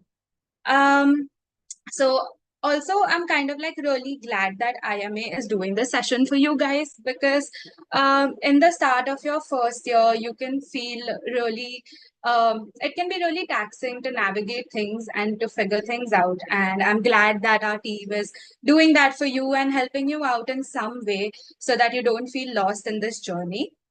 I have been with IMA since my second year, where I started as a part of the college council. And now I am the head of HRD. I was a part of the HRD subcommittee in my third year. And yeah, I have been serving as the HRD head right now. And honestly, it has added a lot to my personal growth, because there are certain times when in your medical school in first year and even second year, you might feel that you don't know what skills you have, whether you're capable to be a part of an organization. You might be seeing your friends doing a lot of things, but you wouldn't know what you can join into, because even with IMA there are different avenues that are there for you to join in. But honestly, with respect to me, I felt all of that and I didn't even know HRD, like what work HRD does, when I sat for the interview and I got selected as the HRD subcom member, and now I am the HRD head. So I would just suggest that you should just jump into this journey. The opportunity that you get, just don't think so much that you don't have any skills, you're not capable to do anything, because you honestly are. And it adds so much to your growth. And I have found, honestly, I have learned so much, not only from HRD, but like a lot of other avenues. Like, I never thought I would be doing any events, but I learned so much from Pratik himself, and we were working on certain toolkits to help the colleges to do their events. So yeah, and in general, since I'm a very stressy person, what IMA HRD has taught me is that I learned to manage things really well. Like, honestly, I didn't know how to manage things. And here I am managing, the entire state of Maharashtra and their colleges. And it's honestly a really, really fun activity. Um, the second thing that I learned from IMA would be teamwork, because I honestly love my team. They're the best people. And like I said, you really don't need to have skills, because you learn so much with us. You grow so much with us. Even the tiniest bit of things, it just feels like, a tiny little family who's here to help you, even when you're doing good and even when you're doing bad. And yeah, so that's it about my college journey with IMA, but I would want to introduce you to HRD and what my team does in general. So, HRD is basically managing all the colleges in the state of Maharashtra, which is like a lot of colleges. And as of now, we have set up around 20 to 25 college councils in each colleges. So, as you can see on the slide, these are some of the college councils that were there last year. And these college councils, they basically carry out events for you guys at the ground level. So that all of you can attend an event offline as well, because I know that since the Zoom culture has started, everything has been happening online. But these college councils, they are the ones who at the ground level are carrying out events, so that you at your in your college, you can be a part of those events and actually take part in it. So honestly, according to me, it's just my personal opinion, college council is really the best post to have, because you learn so much and it adds so much to your personality, because there are just these new things that you're going to be trying out, new people that you're going to be talking to, and the networking that you get is really, really, really good. So, yeah, and after college council, now you know what HRD does, which is mainly managing the college councils and making sure that you guys at each and every college get certain event exposure, so that you can be a part of it and you can enjoy your medical school life. Along with studying, you can have this small opportunity to do certain events and be a part of these events. So, yeah, I'm really glad that all of you guys are excited and you have joined this meeting to learn more about IMA. And guys hear me. Yeah. So yeah, that's it from my side. I really hope to see you join IMA. All right. Thank you so much, Sanvi, for that beautiful talk. Next, we would be having our PRC head, Ritik Kulkarni. So, Ritik, can you speak? Are you audible?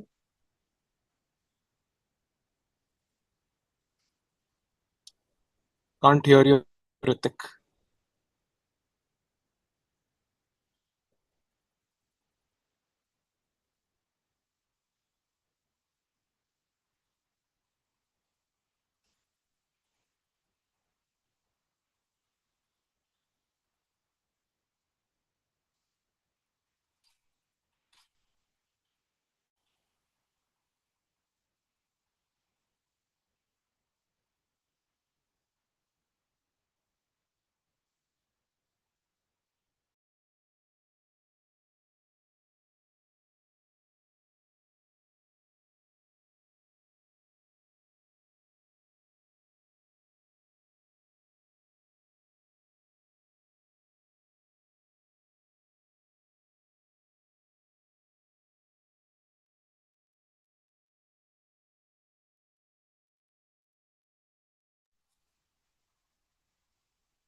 Okay, I think there is a small technical error from Ritik's side.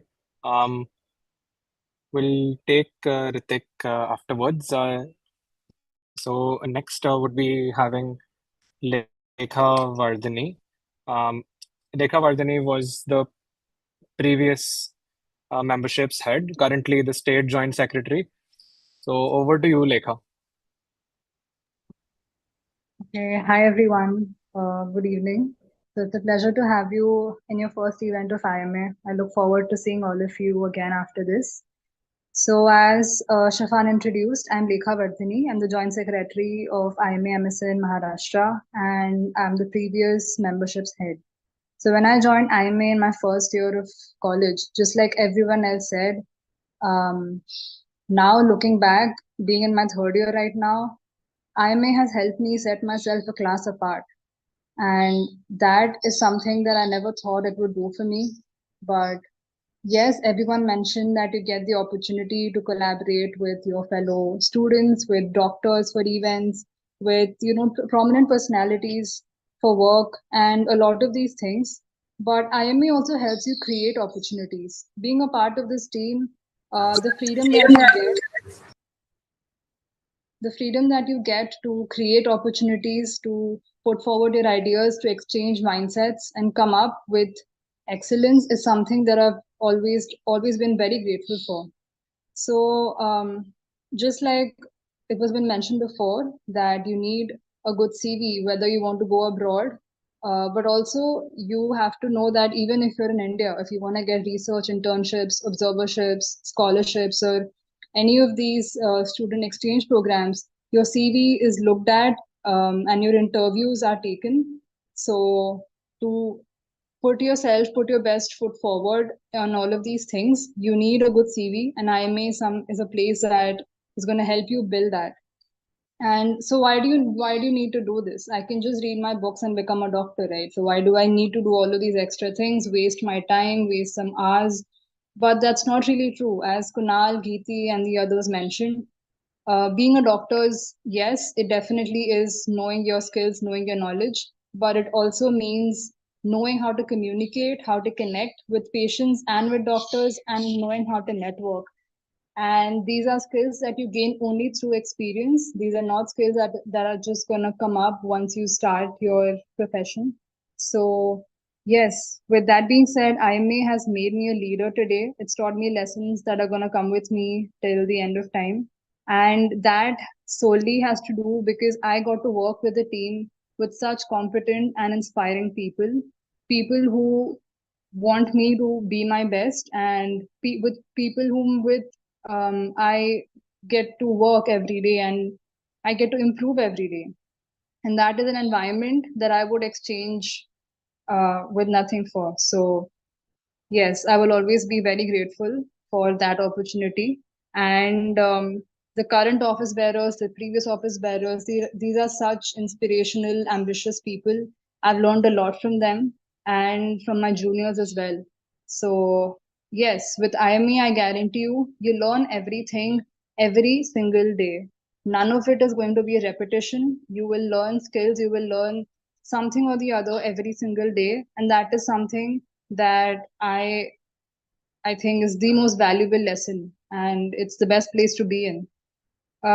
With that being said, as the previous head of memberships, so I would briefly want to explain what memberships consists of, right? So memberships, it basically forms the backbone of IMA, and from providing certificates to each person for attending an event, or giving them recognition through certificates for every single work they've done for this organization, we welcome new members to this family, and that is the main part of being a part of memberships. So we go to virtually, we go to every single medical college in Maharashtra. We try to connect with the students there, and we make sure that we let everybody know that they have the opportunity to build themselves, build their personality, and build their CV by coming into our organization. And we currently have around 10,000 members in IMA, MSN. And that is a really big number. It kind of gives you an idea as to the number of people you can connect with through events, the big teams that we have all over India.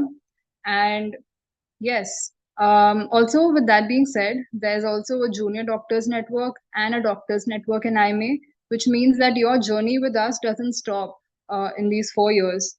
These 10,000 students, we all are a team when we become junior doctors and become PGs, and this remains a family when you become doctors. And this journey is going to be from your first year of MBBS throughout your career and even after that. So this is something that I think you should definitely not miss out on at all. So with that being said, IMA also values your voice. We have raised our voices to increase the stipend for students, for exchanging exam schedules because it was inconvenient, and your opinions matter and our voice matters. So it's also an organization where you get to do all of these things. So with that being said, I think it's an amazing place that you should definitely be a part of. I encourage every single one of you to join IMA. And also, I'll see you again in our next event after you join your colleges. I'm very excited to see definitely a lot of you come into our teams, become a part of us. And that is something that I'll look forward to, definitely. And I just want to end by saying this, that you've spared your Sunday evening to attend the session. And that just shows the commitment and effort that you guys are willing to put in your future and your career. And always, early bird gets the worm. So let's start early and let's do well. Thank you. Thank you so much, Lekha, for giving an introduction about yourself and memberships. Just one thing I wanted to point out. Can we please move to the previous slide once?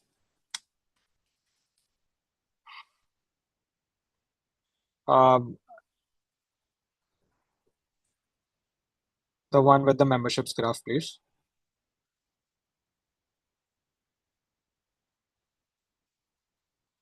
Yeah, so guys, like right now we are just showing you the outreach that we have all over Maharashtra.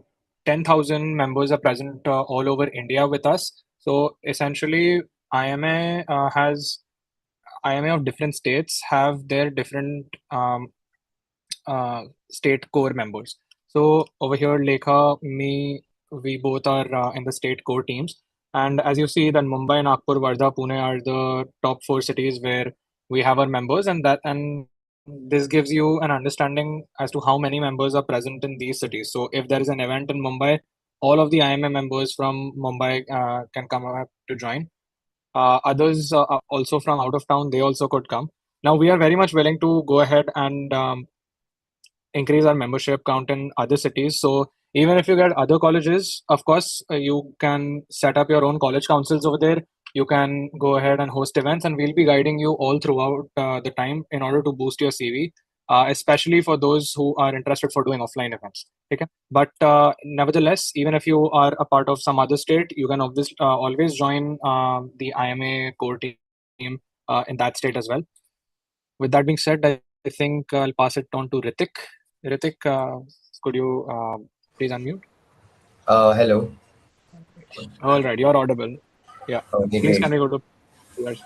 Yeah. Uh, there's some issue earlier with the audio.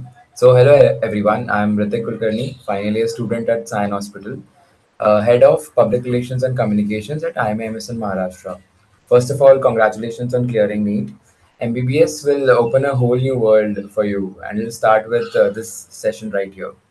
So, telling you about PRC, PRC handles everything digital that IMA can put up, posts, reel, videos, content, JPEG, anything that you can think of. I'll be brief about it. There are some pros and there are some cons. The pros are that it's fun.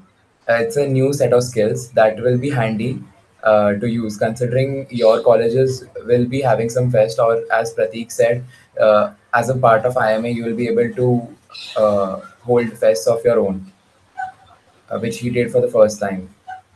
So, thirdly, it doesn't require dedicating a lot of time. Even during a very heavy work schedule, it is only 7 to 8 hours per week. So, and it has a great scope for networking, as every other avenue that you right now heard of is your point of contact for conducting an event, for generating the message, for generating a JPEG. As you can see, all these JPEGs, these were created by the PRC team. These JPEGs need to be circulated through various social media pages.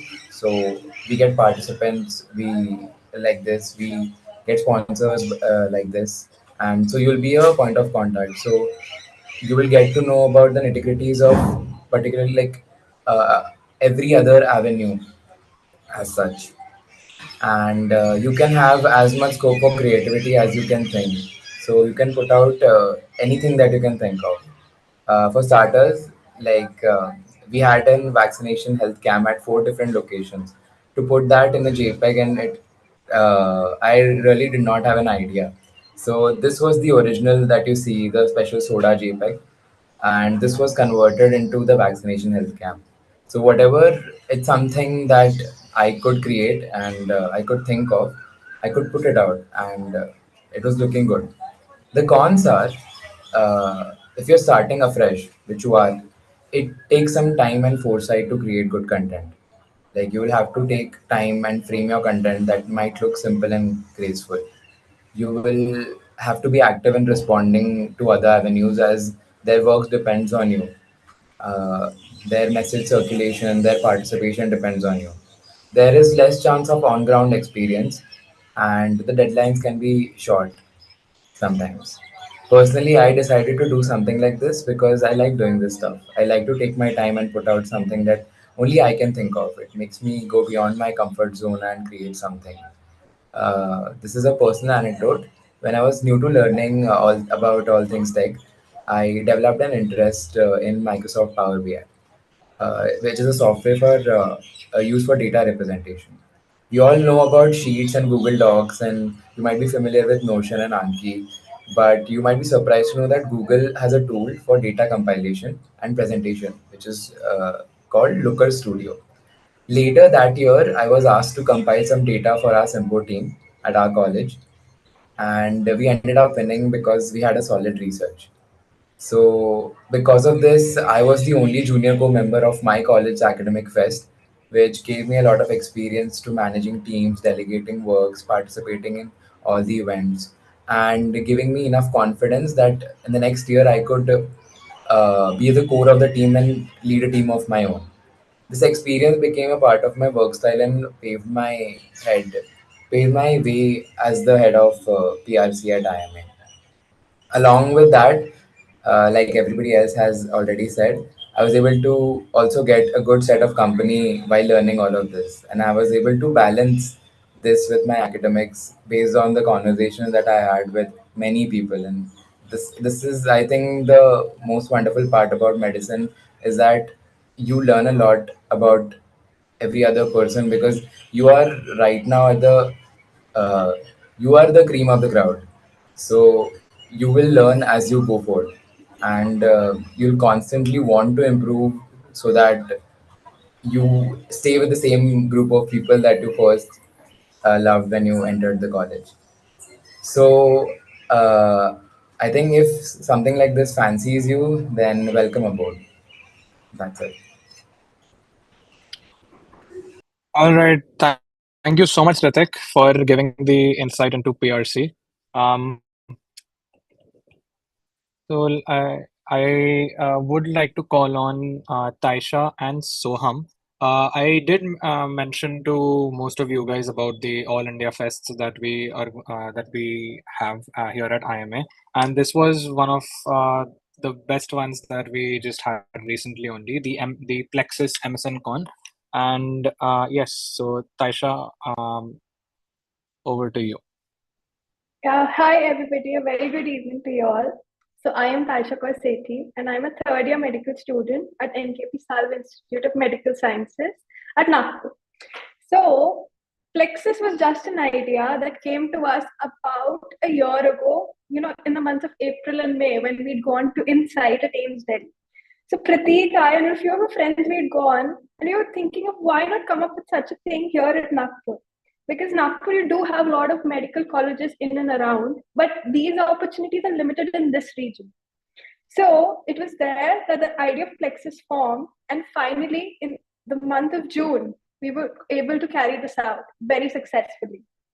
So Plexus comprised of a lot of things. We had case presentations, we had paper presentations, we had a lot of workshops, then we had debate competitions, we had quizzes, and the workshops that we had taken up were something that were required by the masses, but were very different at the same time. So as you can see, the Code Blue was our ACRS workshop, the Intertwine was the suturing, Syncardium, the ECG workshop, and the Solstice, the pandemic management. Like, we had a lot of innovative ideas and we tried to inculcate all of them into our conference. And it ended up being a wonderful event altogether. So I was the organizing secretary, but that was a very high post for me. And I did not directly go there. So my journey at IMA started about 2 years back, and as just a member. And then the first ever college secretary for NKP Sims. And now I am also the current academic subcommittee member. So as you can see, IMA has become more of a journey for me, from going to a member to the organizing secretary for Plexus, the first ever conference organized for medical students by medical students. So it's like being part of MSN, it gives you the backstage entry to, something very different, very insightful and very exciting at the same moment. So when I was the secretary, organizing secretary, I had to run around, I'm speaking to caterers at one moment, I am going about procuring material at the other. So it was a whirlwind of experience, but at the end, it was all very worth it.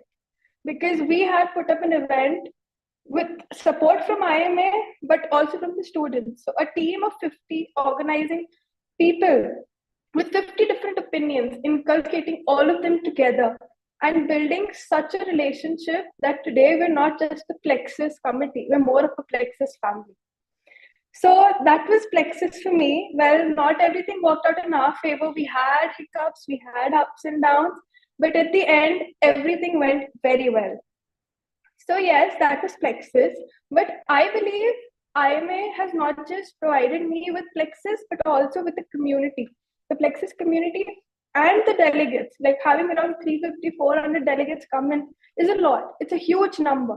And then interacting with them, getting to know them, getting those different insights, having different opinions, and taking it all in and deciding what is best for you was what Plexus was all about.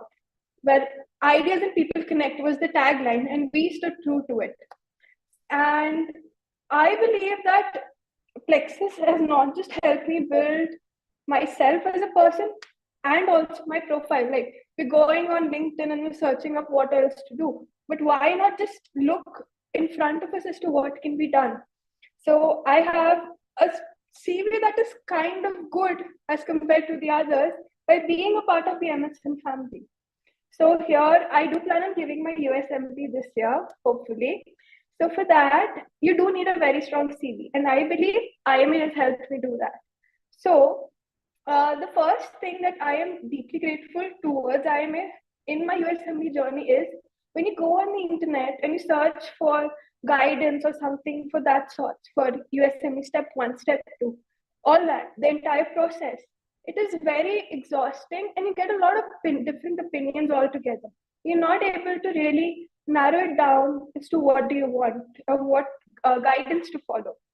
So last year, GMC, the College Council for GMC had organized a talk by Dr. Rashi Majan ma'am, who is currently doing her MD in internal medicine in the US. So she was the guest speaker and she had given us her advice as to how to really go about the entire process. Because it is very different from listening to a YouTube video or reading something on Reddit. And it's very different to interact with someone in person. So that was my first experience where I, as an individual, actually benefited from IMA towards my career. And then slowly I started building up on my CV with the help of IMA. At College Council, we organize a lot of different events with a lot of support from the state team as well as from the council. And yes, well, I think IMA is very passionate about whatever it holds, and the people you meet, the mentors you meet along the way will take you, it'll help in your perspective or in your journey some way or the other, because connections never go waste. So yes, that was IMA for me, and I hope it turns out the same for you, because it was the most wonderful experience that I have, and I hope I continue to grow in this organization. Thank you. All right, thank you so much, Taisha, for that. Next up, we would have the cultural head of MSN Cons, Soham Harkut. So over to you, Soham. Thank you, Shafan. Hello all, I am Som Harkot, second year MBBS student, GMC Nagpur. So basically, I will be sharing about my experience of MSN Con as a cultural head. I am basically more of a fun-loving guy, and also you all know that MBBS journey is so long, it requires complete dedication, but you have to take out time for yourself, and that's what I did. So moving on to my journey as a cultural head in Plexus, that is the first ever medical conference organized in Nagpur. And I would like to tell you, Nagpur has 5 medical colleges, and imagine that 200 students per batch, and what would be the strength? So basically, we had a great time, and now, beginning with Plexus gave me opportunity for networking and connections. I met people whom I might have not met otherwise, and I got an opportunity to talk to themselves about meaningful conversations that have since evolved strong professional relationships. Also, I further went for the exposure to new ideas, that is engaging with different perspectives, broadening my understanding of the current trends and innovating the approaches in our industry. Also, the cultural head required a leadership quality, which I guess I developed it from the conference itself. I was responsible for designing and executing all the cultural activities during the conferences, ensuring that they were engaging and also reflective at the event's theme. So basically, जब लोग थके आ रहे आते थे इधर से उधर, so basically we were providing them this fun part between the two events that were organizing. So I guess we did that proper good. Now, moving on to, but the team role coordinating was very extremely important in the conference. Like I coordinated with the PRC committee, the hospitality committee, and volunteers to ensure smooth execution of all the cultural events. Now, कोई भी चीज हो भाई दंगे तो होने हैं, कभी ना कुछ प्रॉब्लम तो होगी. So there were instances where last minute changes were required, and I had to think on my feet, demonstrating flexibility and problem solving skills. Also, managing a large team often brought about with conflicts, and my role was required to mediate and find a solution that satisfied all of the members. Now moving on to the time management thing. So basically जब आपका आगे चल के खुद का hospital होगा या फिर आप कहीं और काम कर रहे होगे, so the thing that is the most important to you is the time managing skill. So balancing multiple responsibilities, like from planning cultural activities to coordinating with different departments, enhance my time management skill. Hope it does it for yours too.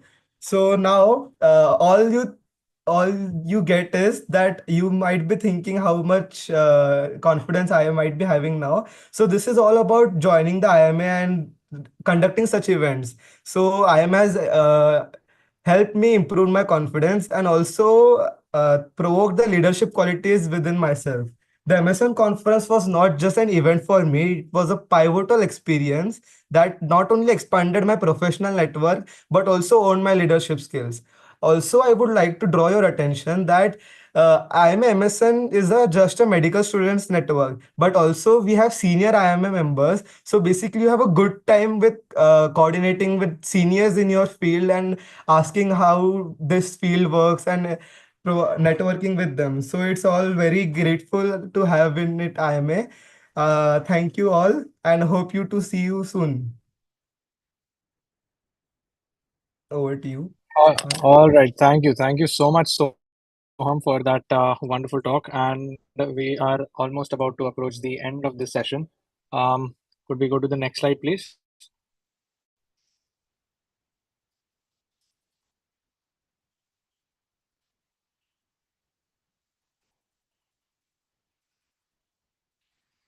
So yeah, I mean, I think it was a really good time for you guys going ahead and understanding the various opinions of all the different heads, along with few of the MSN Con members, Taisha and Soham over there. I would really like to just take a moment and firstly thank you guys for staying online for such a long time. It's been almost 2 hours, and yeah, I'm seeing that there are a lot of questions in the chat box. We would go ahead and answer them at the end. Just a small, very brief, just a 10-minute talk about the future after MBBS. A lot of you individuals are thinking about like how do we go ahead and make our career smooth? How do we understand which path to take? You know, did really medicine was medicine actually the field that I want to go into? So all these questions do come in a person's mind. Next slide, please. So yeah, the future after MBBS now, obviously this most people say the sky is the limit, but I'll say the sky is just the beginning. Space is the limit. There's you can do so many different things.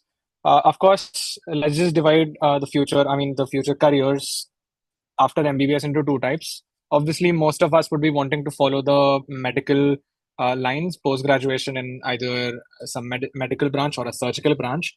And for the same, now for India, we would be having the next exam that would be implemented. Currently, we have not yet witnessed even one next exam because it was implemented from the intern batch that is just going to finish their MBBS. Uh, However, subsequently for your batch, it is very much expected. The next exam, unlike the NEET PG exam, is a two-step exam. So next one, which replaces your final year theory exams, it's an MCQ-based exam of 3 papers with different portion in each.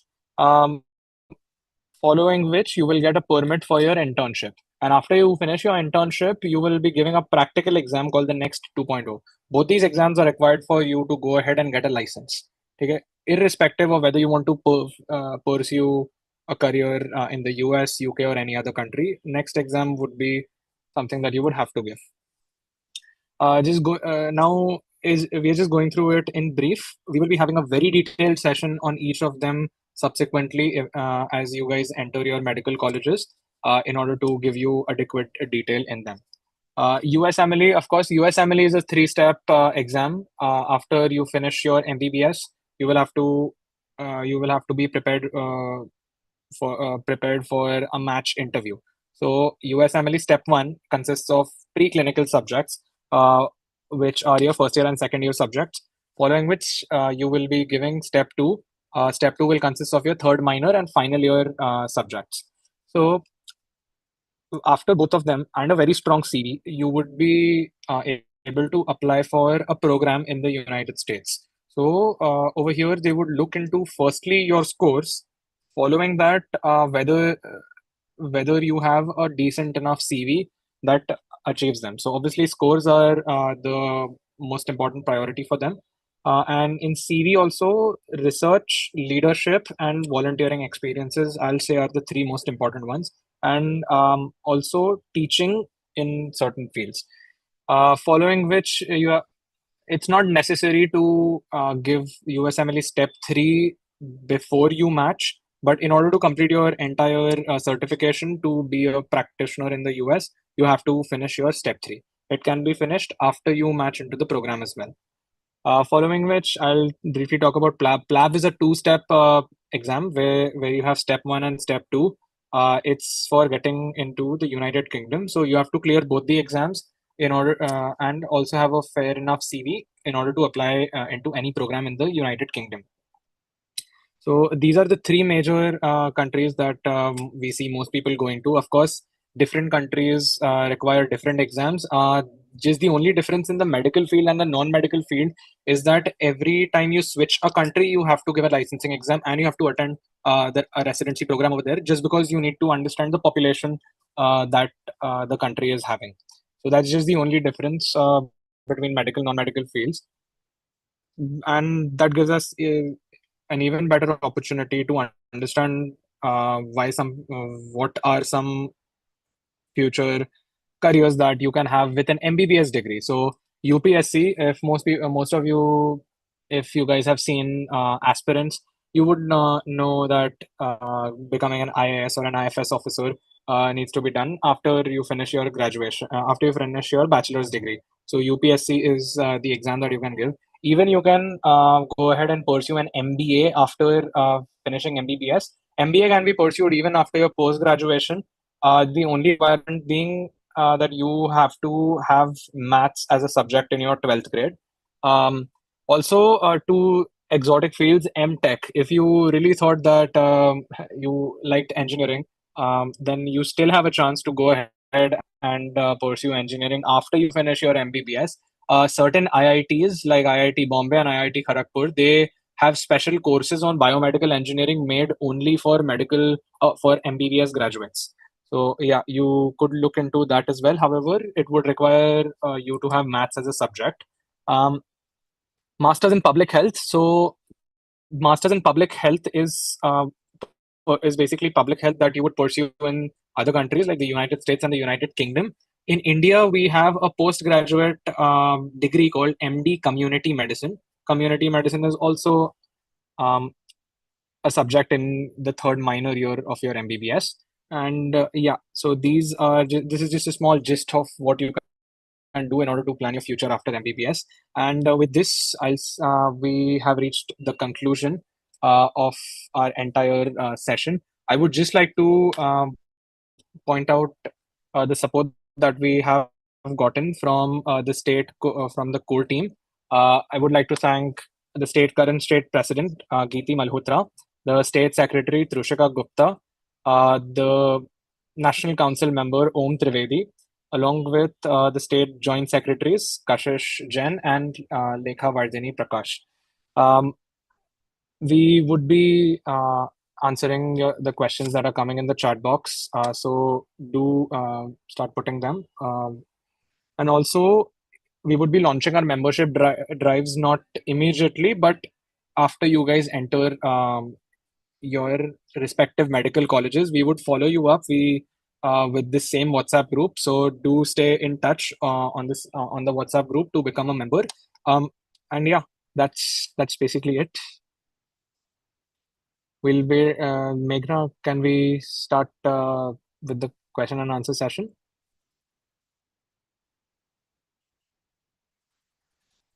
Yes, we can start with the question and answer session. All right. So I get a first question that is research promoted equally in all government colleges, or do some colleges have an upper edge in that aspect? I would like to know such colleges where students are promoted to do research. So of course, colleges, all the government colleges are very much proactive on research. There is one misconception that I'd like to clear. It's not actually about which college you get into that you want that you may not be able to pursue research, or you would be able to pursue research better. I'm happy that in KEM there are many professors who would do so, but all of them have their email IDs circulated on their LinkedIn's. All of them have their contact details over the internet. And I would really encourage if you guys could go ahead and just connect with them, get a research idea forward. IMA MSN itself, we go ahead and conduct multiple sessions where we connect such experts. So do become an IMA MSN member, and we would surely connect you with them. But just to answer the question, that I would like to know which colleges, such colleges where students are promoted to do research. I'll say mainly the government hospitals would be the place where you can immediately ask the professors for guiding you for a research. However, it's no less in a private college, I would say. And yeah, Meghna, you could take up Yes. the other question. So the next question is, how can we become a member of IMA, or how can we join IMA? So here it is. You can get connected with IMA through the website that IMA has. First of all, get connected with IMA through Instagram. In its bio, all the websites are there. And once you get into a medical college, then you can become a member of IMA by going to the website. We are all here to guide you. Scan the QR code so that you can get in touch with our page. And If you have any doubts, remember it is one-time payment only for IMA. You don't have to pay every year. One time you pay in your first year, the subscription is like valid for like until you become a doctor. And even after you become a doctor, you can stay connected with the Indian Medical Association. As of IMA MSN, it's only a one-time payment. So just on the screen, I have displayed the QR. So please scan it. Okay, I'll take up the next question. Is IMA and its team only for GMC colleges? No, not at all. Anyone from any college can join IMA. I mean, JNMC Wardha is a private college with the most number of IMA MSN members. And yes, so we are open to all different colleges. And yeah, that's it. Okay, there's another question. How does studying in MBBS done? I mean, like for NEET, UG, we read NCERT, then MCQs. So yeah, there are two things that I would like to highlight. First, that it is not at all like NEET, UG. It is a very different experience of studying in MBBS. You have to understand the concept, and it's a very slow and steady way that you have to learn. Because obviously, you can't just sit in the library 24/7 just trying to read your books. You should ideally in first year, what you should do is that you should take part in all the events that are happening in IMA, along with removing, let's say, 4 hours or 5 hours of studying time. That's it. I don't think anything more than that would be required. We would be sharing all the resources for first year MBBS that would help you guys. So there are some IMP questions or important questions. These questions are straight away asked in your exams. So if you want to, you can have a look and practice writing those questions once before your exam. I'll take up the next. Okay. Yeah. What's your take on doing PG in India as comparison to abroad, as there is hope on India becoming a superpower? My question is only for the purpose of becoming on a better practitioner. Okay, so in India, yes, you have access to a lot of patients. There is there is a big chunk of population, so you have a lot to explore, a lot to learn as doctors. And especially in a government setup, you get to learn a lot. But PG in India as well as PG in US, for me, it depends on the subject you want to do PG in. As in, most of the people who want to do surgery stay in India because you have more opportunities here. And people who want to do medicine, for example, internal medicine, or students who want to learn about robotic surgery, may opt for going to foreign countries, where, for example, robotic surgery is well taught in Germany. So that is how you choose. So coming into MBBS, first deciding which subject you are interested in, and then deciding your country is something that I would opt for, but you may also have a different opinion on it. Shafan, what do you want to say over it? I would just, I would just like to add that just as far as becoming a good practitioner is concerned, it is not necessary that an Indian doctor is worse or better than a US doctor. It all depends on you as an individual.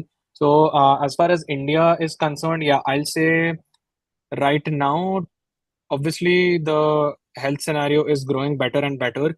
We are trying to obviously implement a better electronic healthcare record systems in India. Right now, a lot of the government colleges also have electronic healthcare record systems. So let's say, for example, JMC Miraj has, Nair Hospital in Mumbai has. All of them have really good electronic medical record systems. So yeah, we are trying to be as up to date as possible.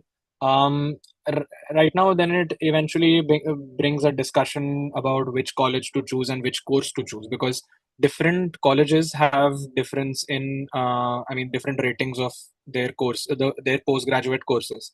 For example, orthopedics in KEM is much better, whereas general surgery in LTMMC is much better. So all of this becomes much of a conversation for your NEET PG. I'll say you can take one step at a time. First, understand your basic subjects, and yeah, of course, become a much better person then. Okay, if we take the next question, what's the amount of payment for IMA? It's just 500 rupees one-time payment. Other organizations, they charge payment every yearly. We don't have any system like that. It's just a one-time payment for 500 rupees. Okay, we have a next question. Meghna, then for you how Go to ahead. study for next PG so as to get nice PG degree in like AIMS or basically AIMS, and how to study in profs to seek above. What is your take on it? Okay, so yeah, I would say just recall this entire session that we have given to you. So obviously, if you are really aiming to get into a better institute, I'll say build your foundation really well. Study your subjects in first year decent enough, but not as much, just to, overburden yourself. Don't really keep too much of expectation that from first year, if I'm the topper, I'll be the topper in my next exam 5 or 6 years later. It's more about just becoming a holistic individual, and first year is like a better ground for that. The reason I actually say this is because honestly, university marks do not count at all. It all your final marks will be decided upon only by your entrance exam marks. So you need not worry about it so immediately. You can possibly start thinking about it when you have reached your third minor year. So I'm sure that if you study well enough from your third minor year, you could get a really good seat in AIMS or whichever institute you wish to pursue. I'll give you one good advice that participate in quizzes. Keep on participating. IMA has monthly quizzes for first years, second years, third years, final years, interns, everyone. So keep on participating in those quizzes proactively. Get more of your friends also to join. I'd rather say go ahead and discuss with your friends those questions that we put in those quizzes. So it would really go ahead and help you. Yeah, that would be my advice. Meghna, the next question is how do clinical postings work in brief? So basically, clinical postings are like for every subject you are posted in that particular department. So your batch is divided into various groups of 20 students, and then you are posting on rotational basis for like 2 weeks or 3 weeks or 4 weeks in particular departments, like say medicine, then surgery, then obs gynae, then pediatrics. So they teach you bedside, what is known as bedside learning. So you will interact with the patient, take history of the patient, and then through the history, learn how to diagnose the patient.